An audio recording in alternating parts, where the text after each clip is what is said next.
2 years ago, I had assassins come after me because I did a story that people felt uncomfortable about.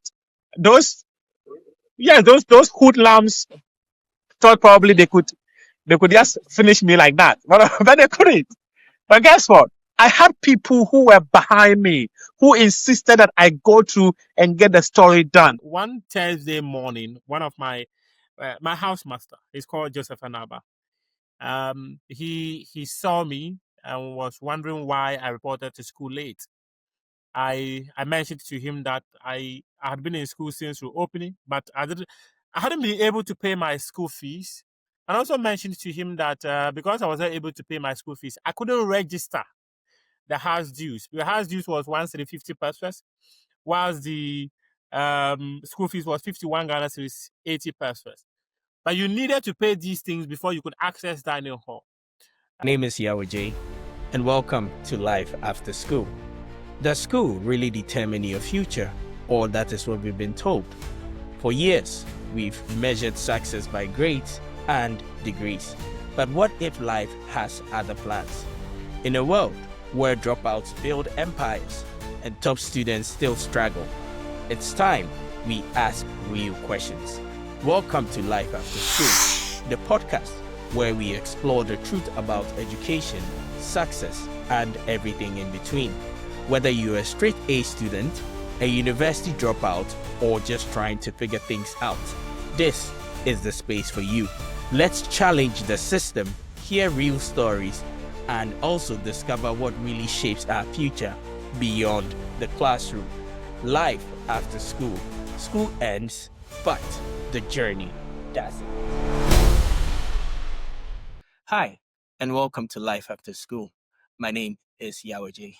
So my guest today has defied the odds and made lightning strike twice.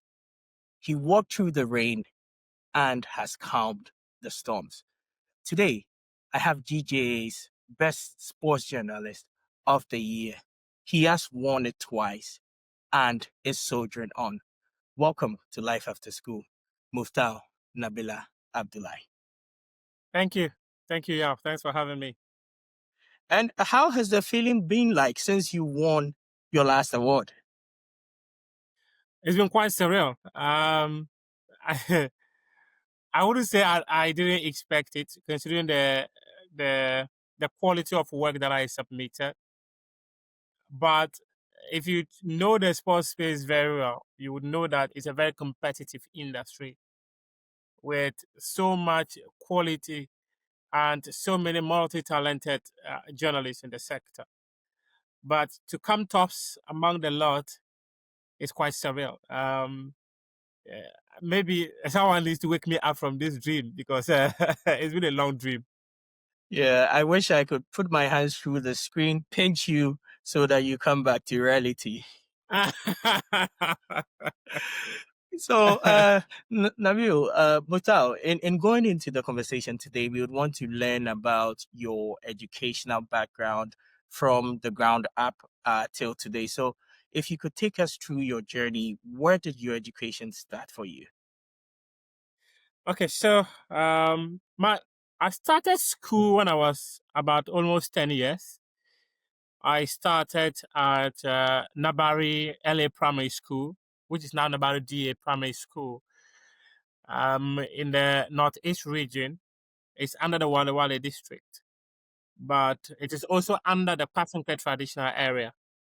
Mhm. Um, I was there for my primary education, and I went to Wulugu Ranch for my JSS education.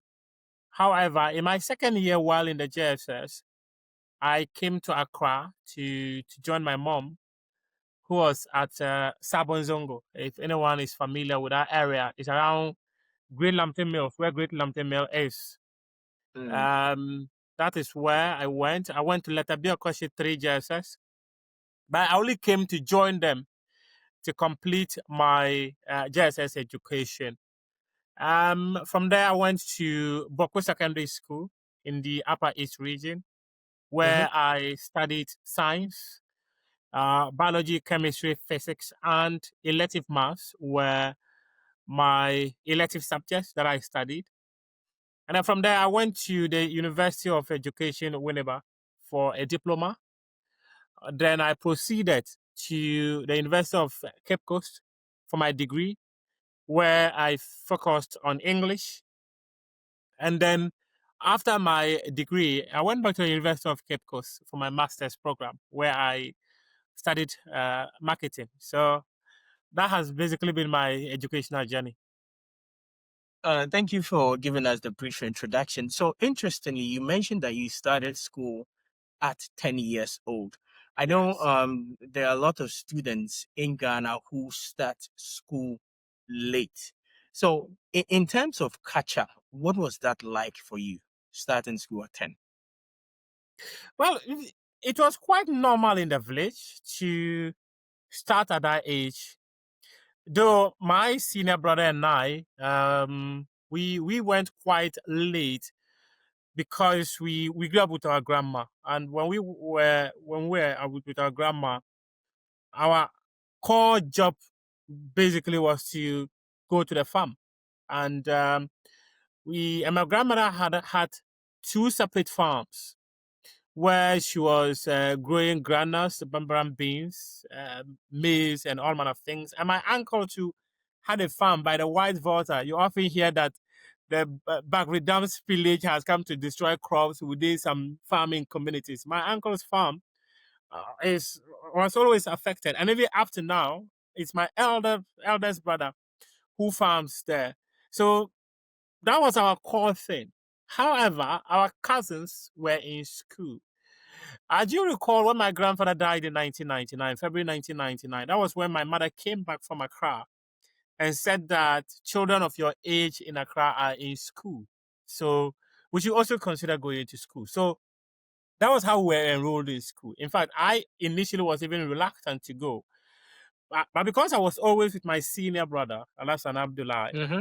my mother convinced him to go to the school. So if Alasan were to go to school, certainly I would follow. So when she was able to convince Alasan to accept that she would go to school, he would go to school. Alasan went to school. In fact, the first week Alasan was in school, I actually was not even in the school. So the following week, I noticed that I was home. I was hunting alone. It was no longer exciting as it used to be when we were working together. Mm-hmm. So I also decided to join him in the school. I remember when we went there, we were asked to count 1, 2, 3 up to 50. So I was able to count the 1, 2, 3 up to 50. Though I had issues, you do 1, 2, 3, 4. When you forget a certain figure, then those who were already in the school would assist you to be able to go through that. So when I did that, I got up to the 50. I was too old to be in nursery or primary one, so they pushed me to primary two. Yeah, When I that's good. went They to said. primary two, that was Mm-hmm. how basically everything started for me. I would say that maybe I can only say that if that's what God wanted to happen. I wouldn't say maybe if I started earlier, I probably would have been in a much better position than I am now. Because we will always say that God knows best. But I Mm-hmm. believe that from where I see, um, if I started education quite early, probably I would have been in a much better situation than I am now. If my mother hadn't even come to Accra where she saw children of our age in school, we probably wouldn't have even been to school. My other brother and I, we're just going to end up as proper farmers in the village. Maybe win best farmer of the year, just as I've won small journalist of the The year. best journalist of the year. So, Yeah. So, but proceed. Muftawu, I want, Yes. yeah, I want us to move to Boko Secondary School. What was the experience for you in Boko Secondary School? I think secondary school was actually the most difficult period of my life, where I needed to farm and make money to be able to support myself in school because my mother, though she had the idea to enroll me in school, she didn't have the resources to ensure that I go through the school. Um, One of the ultimate challenges was the fact that there was no money. You would go and farm for someone. Sometimes you would finish and you get your money. Other times you would finish and they would tell you, you come to the house. You go to the house. It takes a while before you get your money. Mhm. There were three of us who were farming together to make money. Myself, Stephen Mantabli, who is now a teacher at Wulugu Secondary School, and Latif Sando. They were my cousins. He is now a police officer in the Northeast region. I remember there were times we could even farm six acres, 9 acres within 3-4 days just to be able to raise money. There were times we had to Wow. burn charcoal. There were times we had to follow certain tracks to the bush to go and carry firewood into the cars. Then we get money. So it was really difficult for a young man like myself to be able to go through the educational journey successfully. And I recall when I was in the second year, somewhere 2008, 2009, I had issues paying my school fees. My elder brother, who was a taxi driver in Accra, unfortunately could not raise the money for me. And I recall around that time, one of the challenges I had was the fact that I needed to hide in school because you are there. And the fear was that if any teacher caught you, the possibility of escalating it, having and to have you sacked from school was quite Expelled? high. So I Mhm. recall that one Thursday morning, one of my housemaster, he's called Joseph Anaba. He saw me and was wondering why I reported to school late.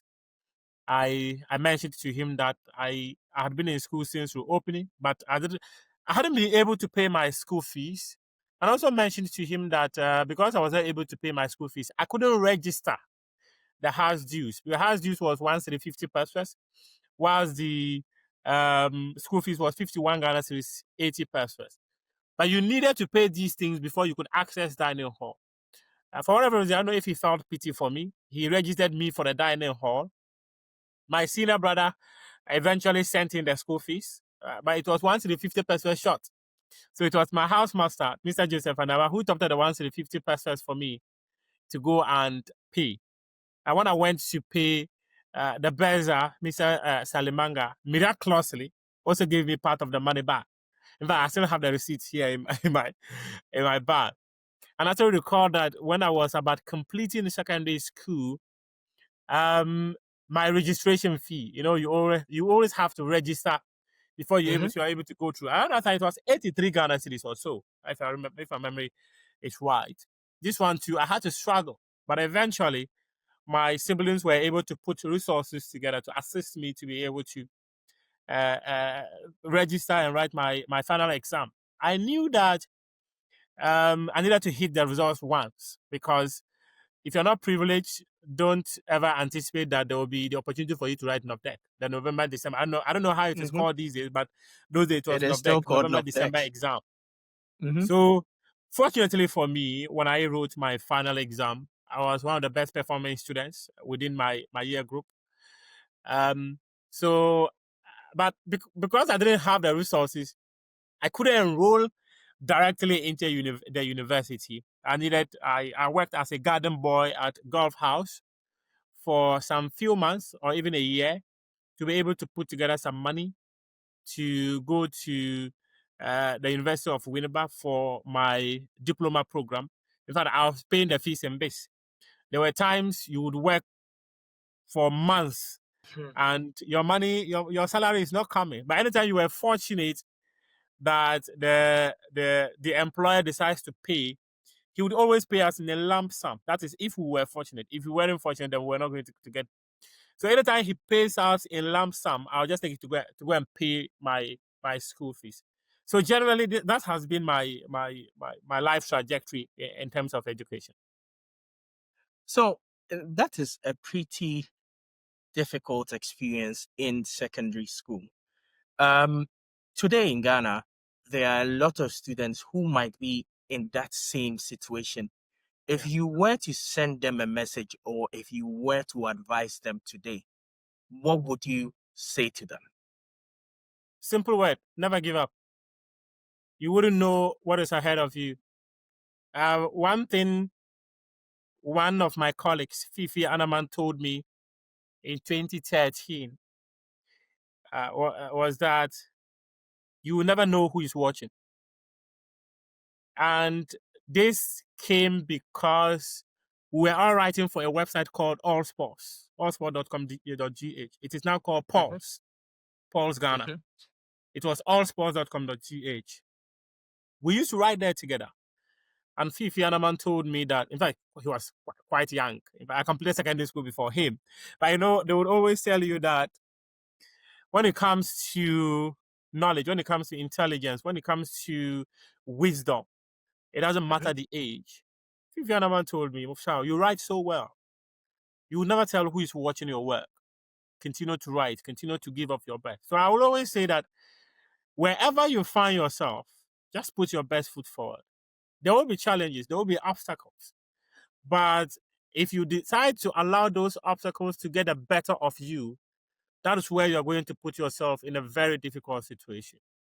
However, it is important that as a person, you visualize who you want to be and what you want to do and go after it. It is quite difficult. Imagine let me imagine going 2 or 3 consecutive days without food. I remember there was a period I thought I was going to die. Yeah, for 2 consecutive days, I was so hungry. I remember that day, one day I went to the mosque to pray. And when we were about to have we call it ruku, that is when we bend once.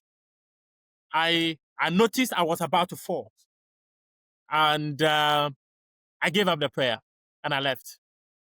That's how difficult it was, to the extent that I couldn't even pray because I was so hungry. So if you've ever found yourself in a situation like this, it's extremely difficult, but you can't give up. Now, the 51 Ghana is 80 persons. It is not even enough to take my children to school. Because it's even a day. It is not enough even a day. But because I never gave up, because I thought I could fight, because I kept going, there were people like myself in school who were wondering who would take care of me if I decided to proceed and go to school. But those of us who persevered, we are here today. And we can only say that the road ahead of us is more brighter than we can think of. And I believe that in the near future, we will have much better stories to share. So, with the generosity of Mr. Naba and also the Beza, how did that shape your worldview and your outlook of life today? You can never tell where your helper is going to come from. That has always been my belief. These were people, they owed me nothing. But they decided that let's support him.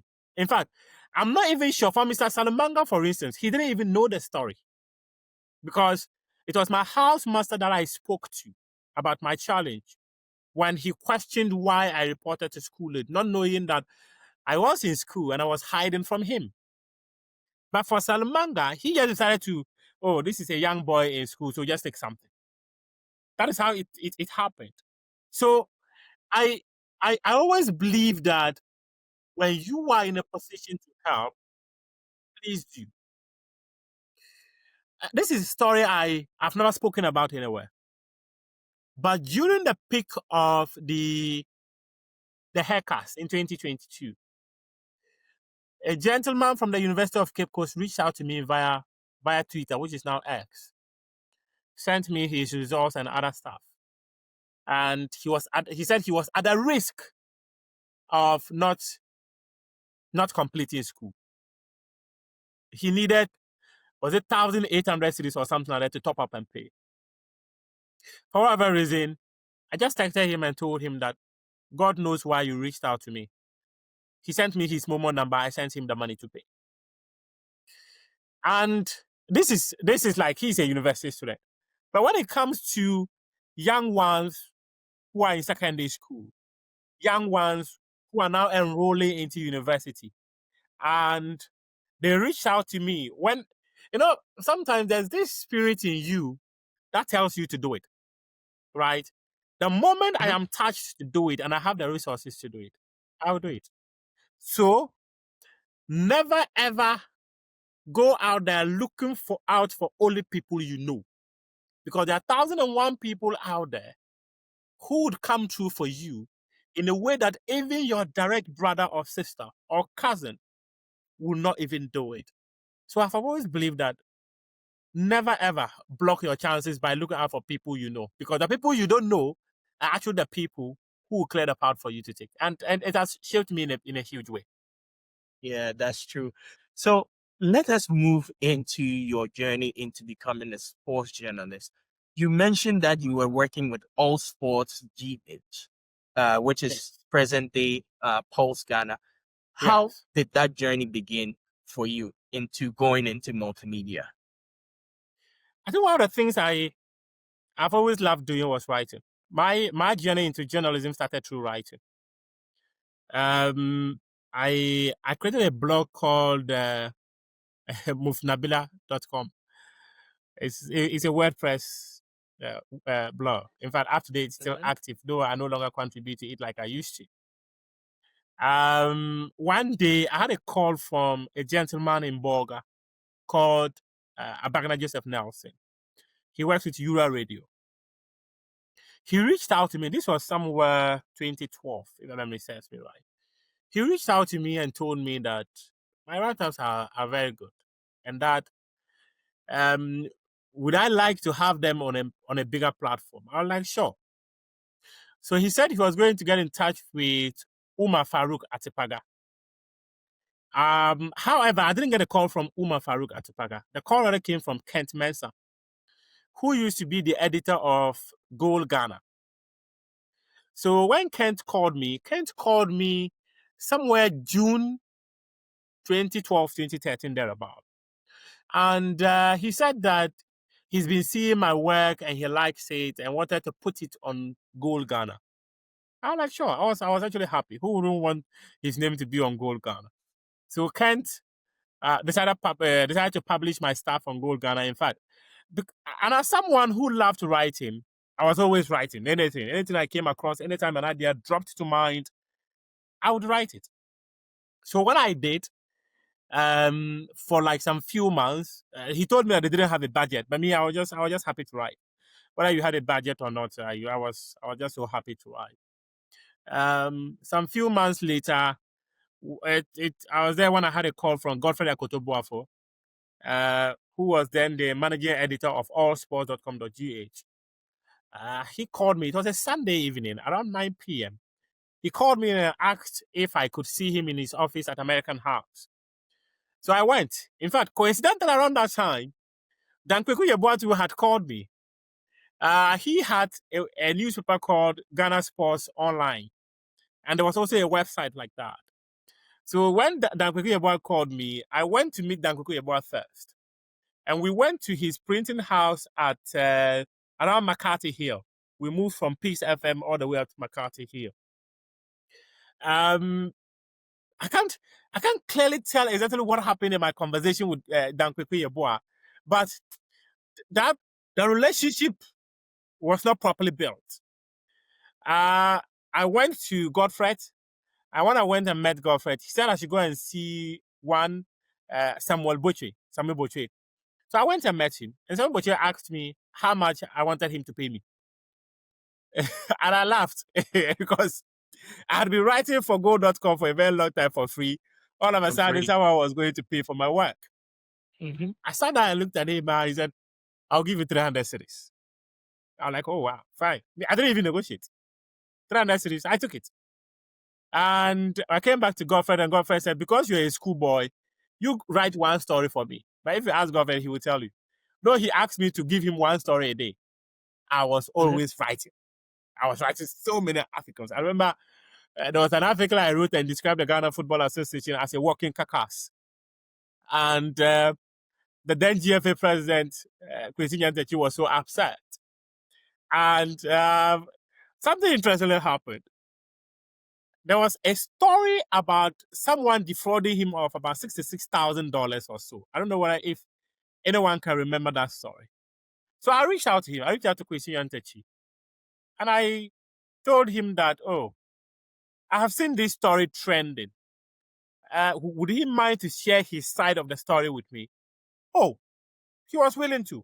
He was so magnanimous. He told me the story, and he said, you are the only person who has reached out to me for my side of the story. Many of your colleagues are just running away with the story, and they're not even bothering to cross-check from me. So he gave me his side of the story, and I asked him, can I publish? He said, sure. So I published it. When I published it, the story went viral. I think that also contributed in catapulting me and the work I was doing to put me out there. Somewhere in July 2015, I was home. It was just raining like the way it is raining. When I had a call from Linda Safwa Entry, she told me that I should come and, but she asked a question, would you like to work with Visat? Hey, who wouldn't want to work with Visat? That time, 2015. Ah. All right. I was like, why not? I'm willing to do it. So she said if I were free, I could come to the office to see her. So I went to her, because it was raining, I couldn't go that day. I went the following day. And I met her. It was a Thursday. When I went, it was a Thursday. We spoke, and she told me that she wanted me to meet her CEO and then her MD. I was like, sure. But that meeting could not happen that day because they were all out of the office. Daniel Ansa and then Leven. Visat, their mother company was based in Switzerland. They were operating in Tanzania, Ghana, Kenya, and then some few African countries. So when I went to meet her, and she told me they were not available, but I could come the next day for a meeting. She eventually arranged a meeting with them and asked me to share my CV. Me, I didn't even have a CV. I didn't know. So I went to print out something. I went to Wisconsin. There was a cafe there, and one young man assisted me to put together my CV, and I forwarded it to her. She took a look at it and asked me to come. In fact, I was still doing my garden job. It was captured in there. You're a garden boy, and you're also doing media job. We went for a meeting. She asked me, and it was the CEO who asked me, have you done anything TV before? I said, no, but I'm willing to learn. Do you know how to edit? I said, no, but I'm willing to learn. They were like, okay, fine. That's how the meeting ended. But they also asked me how much was my salary expectations.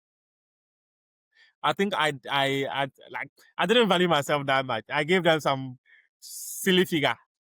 I told them 1,000, was it 1,002 or something? And they decided to give me 1,005. So they decided to give me 1,005.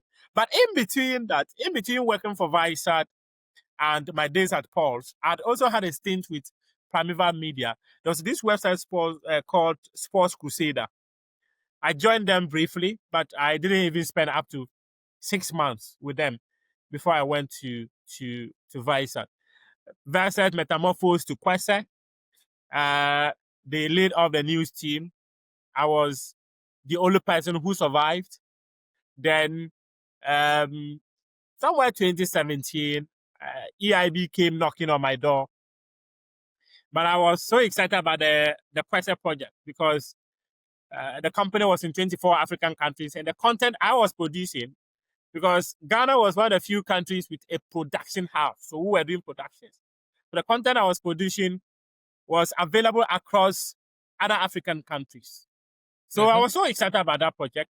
Through that project, I had the privilege of interviewing the then CAF president, Ahmad.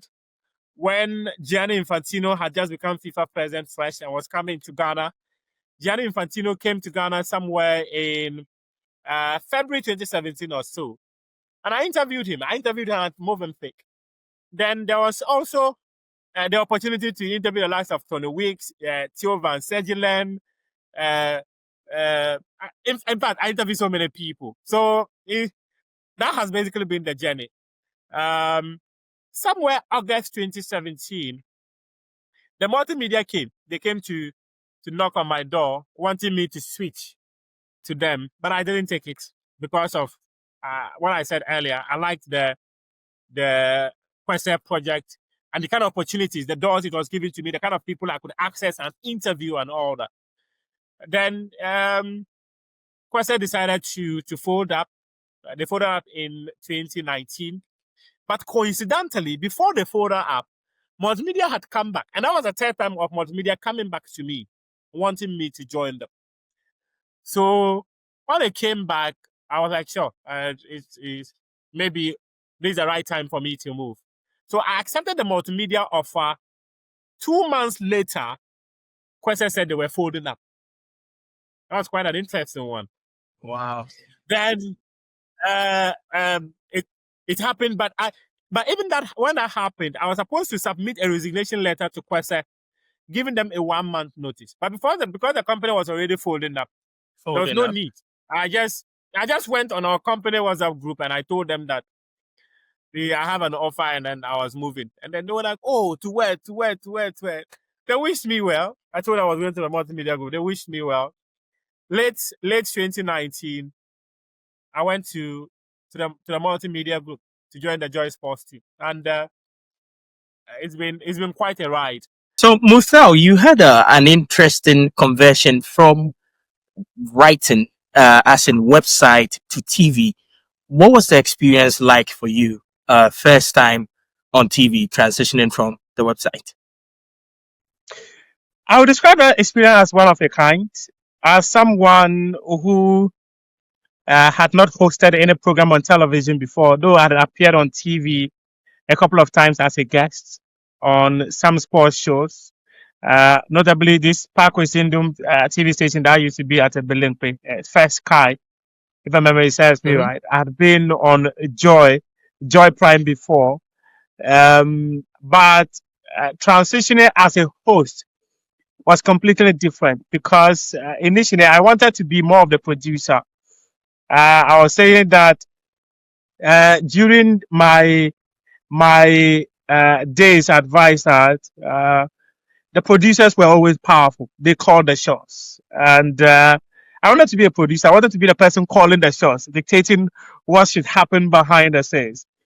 But one day, one of my colleagues, Hussein Hassan, he was out. He was working on a move to Class FM and didn't return early. And my boss, Linda Safora NT, threw me into the middle of the sea and asked me to swim. And guess what? I was able to swim.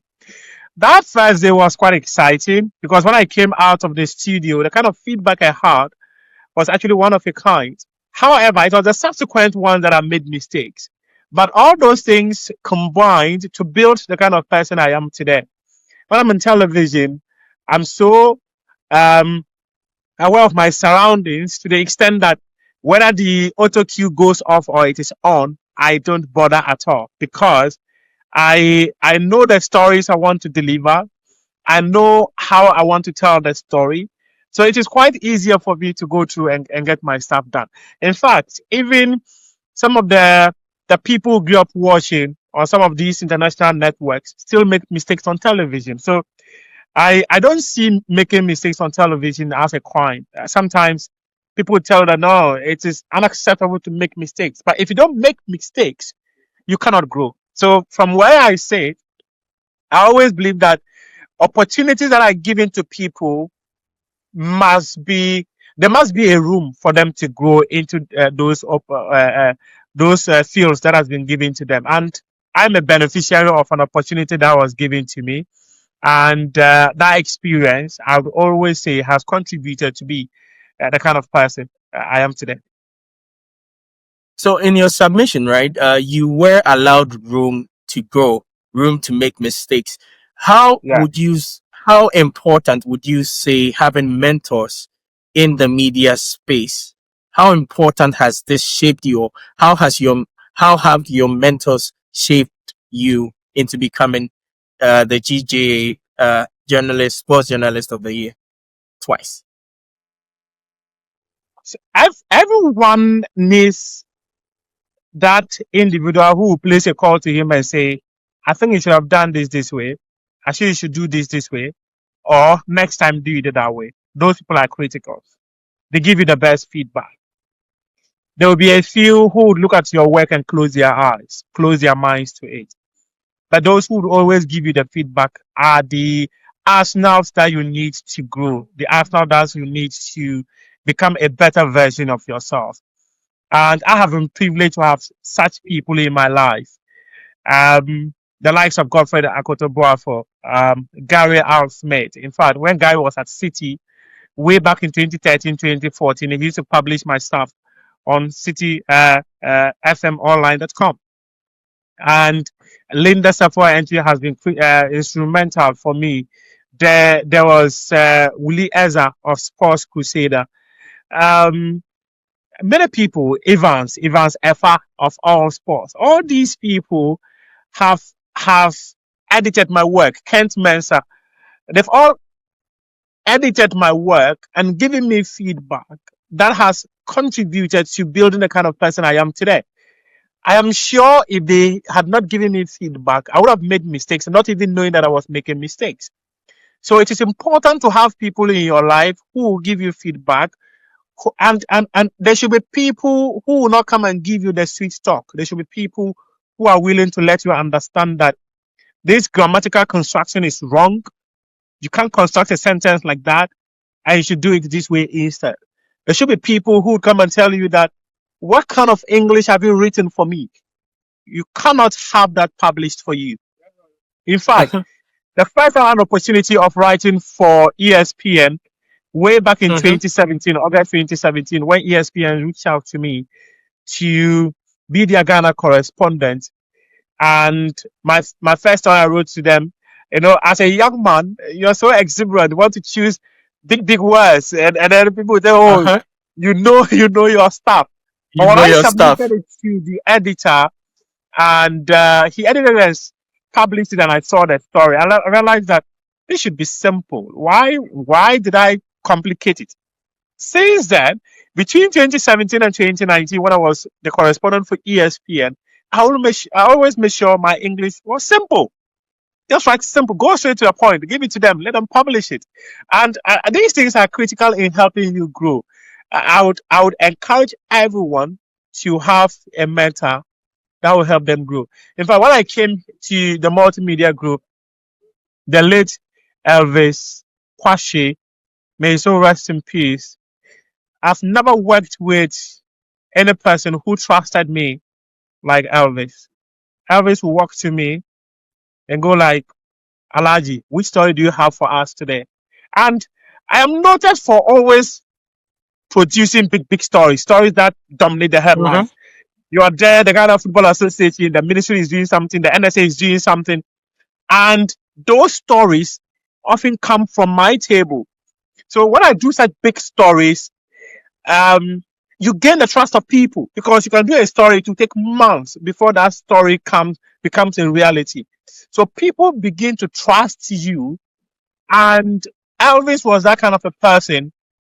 I remember some time ago, we did a story that I had said was not true. However, you were just a part of the team and you didn't have a voice. Yeah. The leader of the day still went ahead and published the story, and there was a massive backlash. And I recall Elvis coming to ask me, Alaji, were you aware of this story? And one of my colleagues, asked him, said that yes, I am aware, and I mentioned that the story was not true, so we shouldn't work on it. That was when Elvis was like, Alaji told you, he's on your desk. He said, don't do the story. He still went ahead and did the story.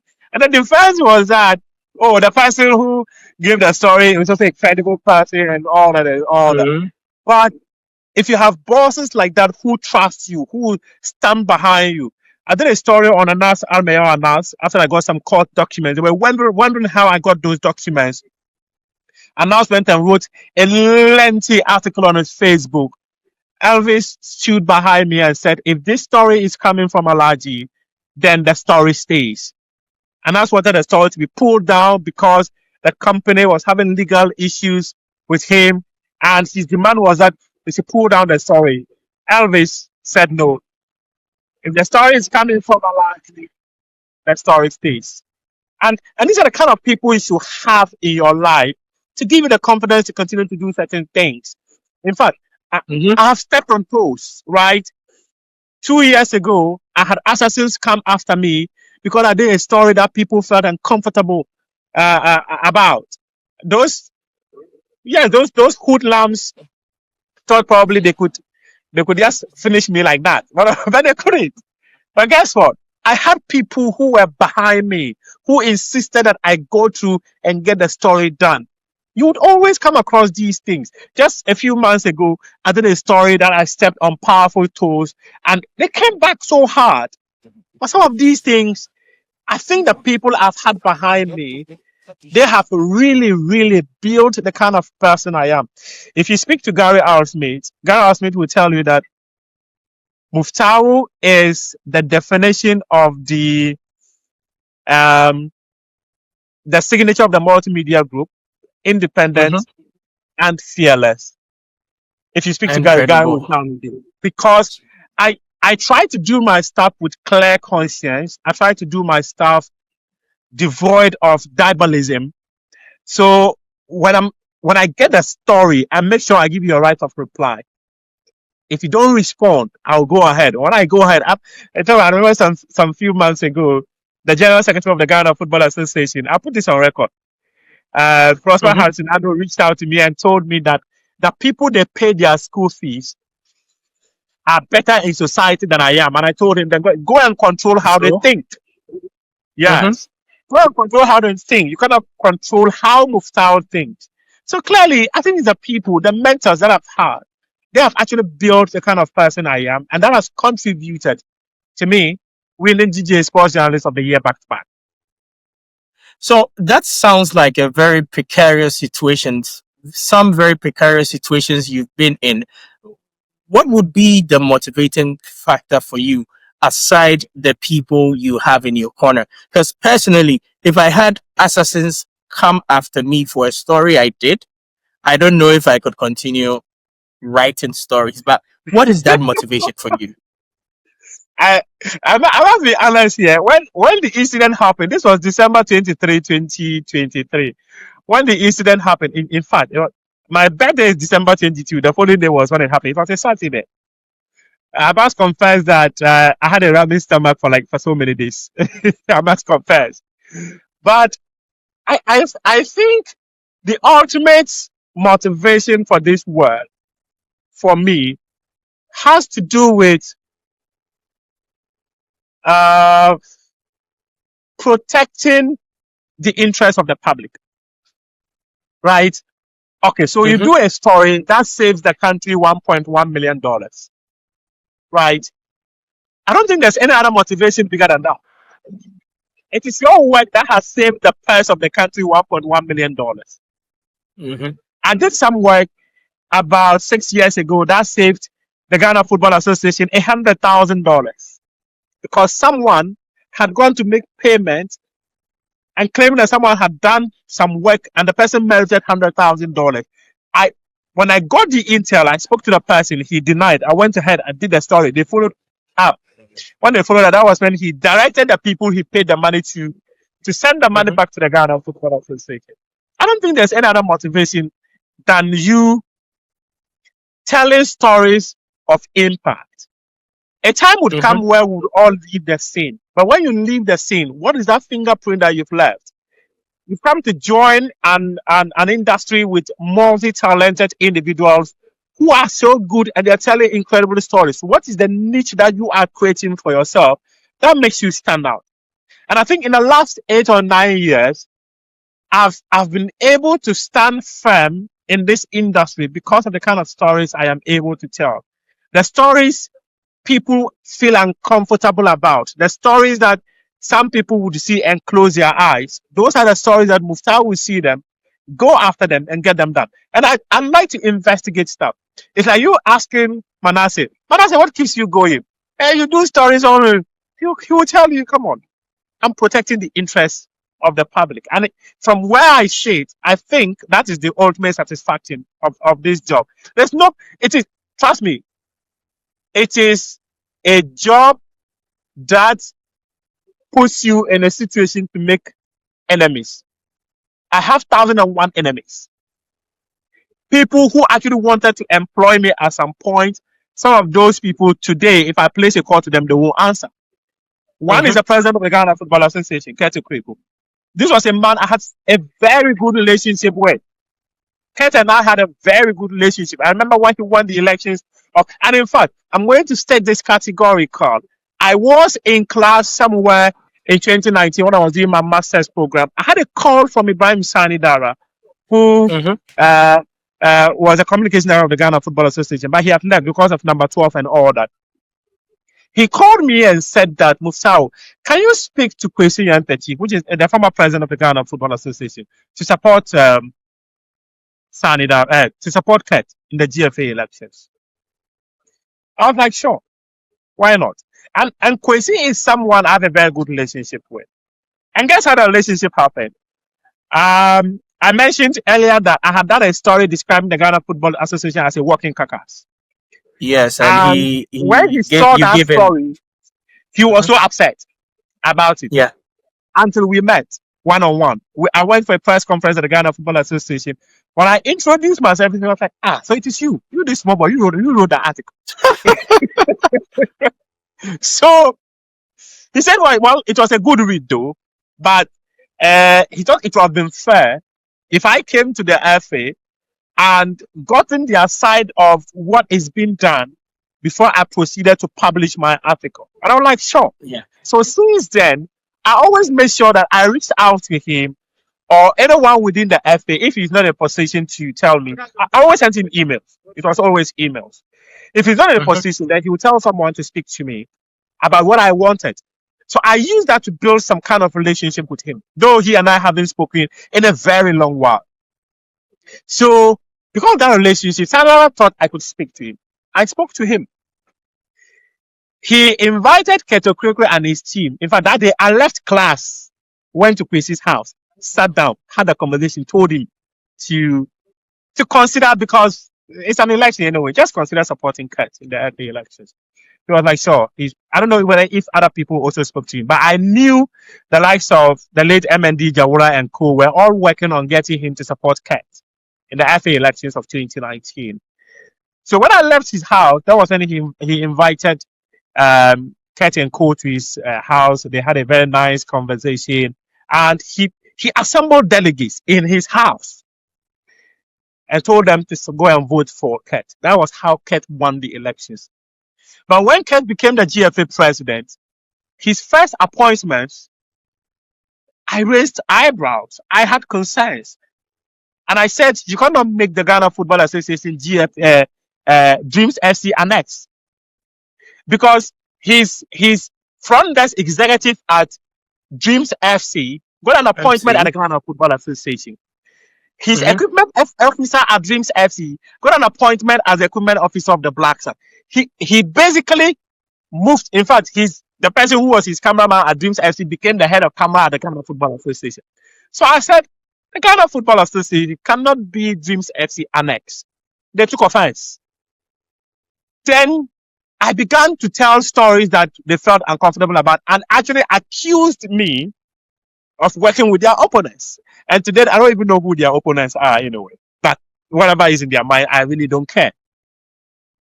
Because of that, because of the stuff I have done, at this point, if I place a call to Kurt, he will answer me. Because people within his camp often think that I am against him. I remember when I went to the World Cup and I did a story about Ghana's probable lineup, how I chanced on it. I did a story. He asked people to come and beat me in the hotel. The supporters themselves told me this. If it is a lie, then the supporters lied. I was like, why would the actual president stoop that low? Right? So, see, I hold no apologies for the work I've done. And I've always said this. If I do something that is wrong, I'll be the first person to apologize. Because I will say that there's no way I will not make mistakes. I am human. I'll make mistakes. I'm not immune to making mistakes. But if I make a mistake, it's a genuine mistake. It's not a deliberate mistake that is done to tarnish the image of the Ghana Football Association or Keto Krikwe and his executive committee. So I'll be the first person to apologize for that. But if I do my work, and I keep telling him all the time, do your work, let me do mine. If I do my work that is in clear conscience, no matter how you think about it, I really don't care. And that is how I've been able to position myself as one of the people who go into uncharted waters to tell such stories. And it has basically been my life story, my life journey, and that's what has positioned me to be who I am. Well, bless you for protecting the public press and Thank also you. protecting the interest of the public. So ESPN, FIFA Plus TV, Go.com. How did these happen for you? How did the connect happen? So let me start with the Go.com. The Go.com, it was because of Kent Mensah. Mm-hmm. So he literally dragged me into Go.com, got my stuff done at Go.com. ESPN, I had an email from Lindsay. He was the chief editor at ESPN. In fact, the likes of at the time I was writing for them, Michael Agyei was also writing for ESPN at the time. Okay. So we would pass our work through him, and then there was Colin Udo of Nigeria. In fact, even after now, he still writes for ESPN. He's the Africa ESPN editor. So I was there when the email came. Kwese had signed a partnership with ESPN, so ESPN became Kwese ESPN. So Okay. automatically, because Kwese was in Ghana, it was only natural that I got that opportunity. But an Yeah. email came for me for the FIFA Plus daily show that I had a privilege of doing as Ghana's correspondent at the FIFA World Cup in Qatar. I was there when they sent me an email to tell me that I had been highly recommended to do production for them as Ghana's correspondent for the FIFA World Cup in Qatar. In fact, I still have the email. So I wanted to know where the gig was coming from, but they didn't tell me anyway. They didn't tell me. But I went ahead. I went to Qatar for the World Cup. I did my stories. I was paid £100 per story. But if you pitch an idea that your commissioner editor approved, you are going to get Mm-hmm. additional £100. So Okay. fortunately for me, I was able to pitch so many ideas to the extent that by the time I left the tournament, I had more. I got more than what I would have gotten because Ghana was in the tournament for only the group stage. So Mm-hmm. if you were to work on only the group stage, it means I was going to leave the competition with just £300. However, I left there with over £1,000 from the from the tournament because I came up with ideas that my commissioner editor approved, and I did the stories for them. It was later I realized that Fifi Anaman was the person who recommended me to a UK based production company who were working for FIFA. Right? So we all flew there as a FIFA crew to do the stuff Mm-hmm. for FIFA. But it was an independent production house that was engaged by FIFA to do the work.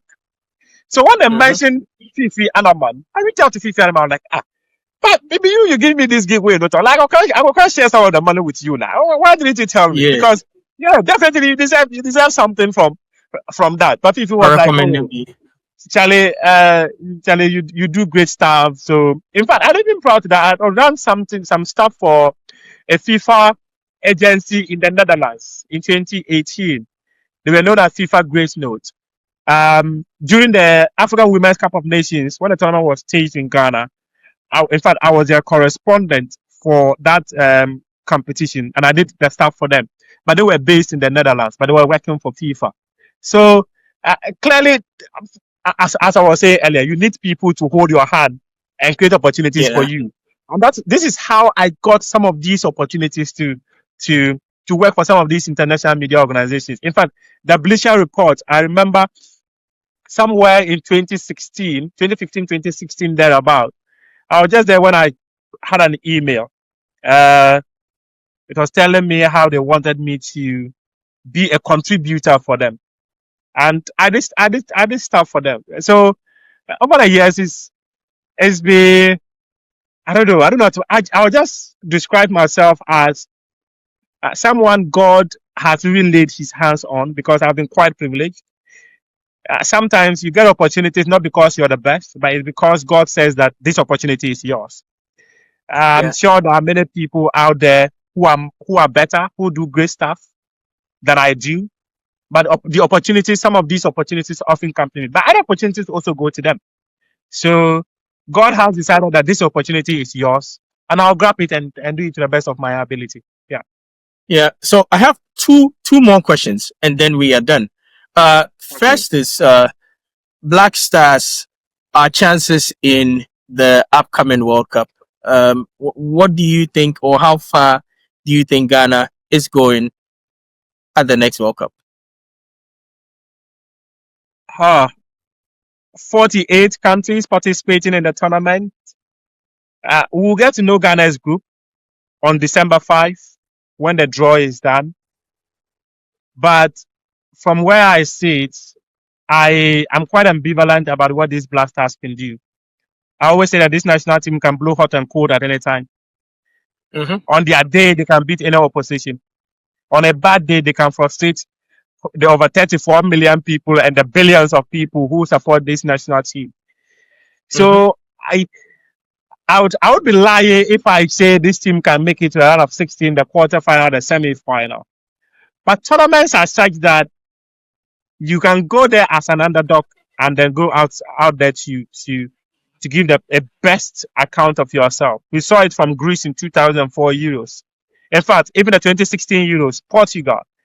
In fact, their group they had only 3 points. They went all the way to go and win it. So tournaments are quite interesting. You may go there and your luck will just shine. In fact, the Club World Cup. When Chelsea went to the Club World Cup, how many people thought Chelsea was in a position to win the Club World Cup? To win. However, Yeah, that's their, true. their, their luck shone on them, and they got an interesting channel to go through and then made it to a final. Met PSG, the best team in Europe. One of them in the final by 3 goals to 0 to lift that trophy. So tournaments, you can't always discount yourself when it comes to a tournament, but you need to be in a better position to take the opportunities that would come your way. So I will stick my neck out and say, well, Ghana will be in this position or that position. But when luck shines on this team, they will go far. When luck fails to show up, then they can come home. Okay, so for our viewers at home, right? The main viewers or the mainstay of this podcast is for parents and students, and basically it's for everybody, but it's a career and academic focus, right? If there's a kid in the north right now, if there's a kid in the Brahafo region, Greater Accra region, who is watching you today, I want you to leave a message for them. Hey, that's a difficult question. Anything you can say to them today if a kid is watching you. My message would be that no matter where you are from, you can rise above where you are from.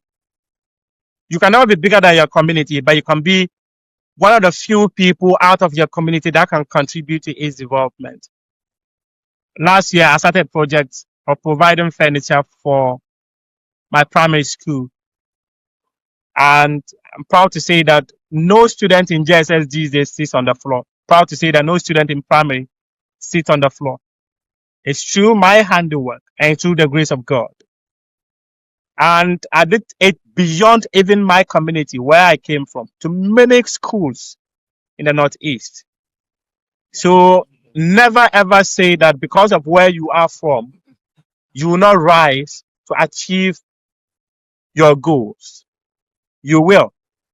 Just work. Just pray.